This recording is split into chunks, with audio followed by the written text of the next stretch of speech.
সুপ্রিয় দর্শক সবাইকে আন্তরিক শুভেচ্ছা।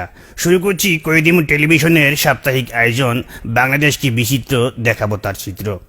আমাদের আজকের বিষয় 70 গেল 80 গেল মাগার যৌবন গেল না। এদিকে আমাদের আজকের আমরা প্রোগ্রাম সাজিয়েছি একজনের বিয়ে নিয়ে। সেটা হচ্ছে, আপনারা সবাই জানেন যে রেলমন্ত্রী কিছুদিন আগে বিয়ে করছে এবং তার বিয়ে নিয়ে আমাদের আজকের অনুষ্ঠান। সুপ্রিয় দর্শক, আপনারা দেখেছেন বাংলাদেশে প্রায় সবগুলো চ্যানেল তার বিয়ের গায়ে হলুদকে লাইভ করছে। আমরা কয়েদিম টেলিভিশন চেষ্টা করছিলাম তার ভাস্করকে লাইভ করতে, কিন্তু উনি লজ্জায় দিলেন না। যাগুয়া স্বামী দিকে আগুয়া আমরা চলে যাচ্ছি আমাদের প্রোগ্রামের ভিতরে। শুরুতেই তার বিয়ে নিয়ে আমরা শুনবো কিছু বিশিষ্টজনদের মতামত। আসলে 70 বছরের ইঞ্জিনের সাথে নতুন বগি কিভাবে চলবে আমার বুঝে আসে না। তবে হ্যাঁ, যেহেতু ইঞ্জিনের সাথে বগি লেগেছে, ভালো চলুক, এটা আমরা সবাই চাই। তবে হ্যাঁ, পদ্মা সেতু কিন্তু হবেই। হ্যাঁ, না এখন ওই মাটি পরীক্ষা চলছে, পদ্মা সেতু হবে এবং সেই সেতুর উপর দিয়ে এই বগি এবং ট্রেন কিন্তু চলবে। এই নিয়ে রাজনীতি করার কিছু নেই।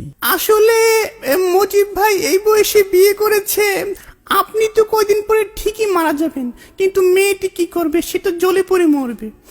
যাই হোক, বিয়ে যেহেতু করেছেন, আপনাকে একটাই পরামর্শ দেব আইনজীবী হিসেবে। আপনার যদি কোনো সমস্যা হয়, আপনাকে আমি একটাই পরামর্শ দেব, আপনি কলিকাতা হারবাল বা মাদ্রাজ হারবালের কাছে যাবেন। হ্যাঁ, না লাকি মলম তো আমি অন্য কাজে ব্যবহার করি, এটা এই কাজে না। সাংবিধানিক এবং গণতান্ত্রিক ভাবে একটি দেশের যে কোনো লোক 70 কি 80 এটা কোনো যায় আসে না, সে বিয়ে করতেই পারে। আমিও চেষ্টা করেছি সর্বসাফল্যভাবে। বিবাহ একটি গণতান্ত্রিক অধিকার, এ নিয়ে রাজনীতি করার কিছু নেই।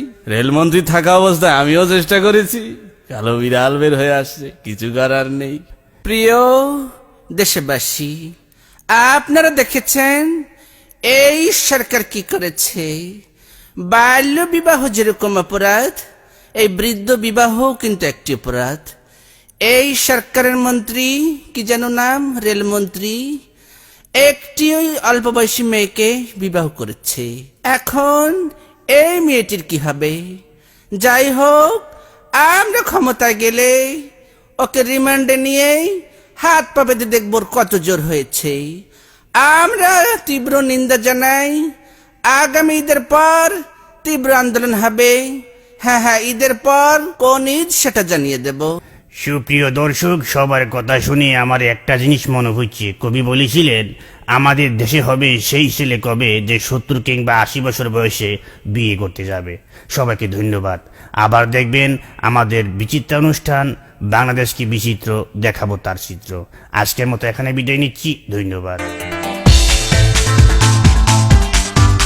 কয়েদিম টেলিভিশন একটি দীর্ঘমেয়াদী অস্থায়ী চ্যানেল।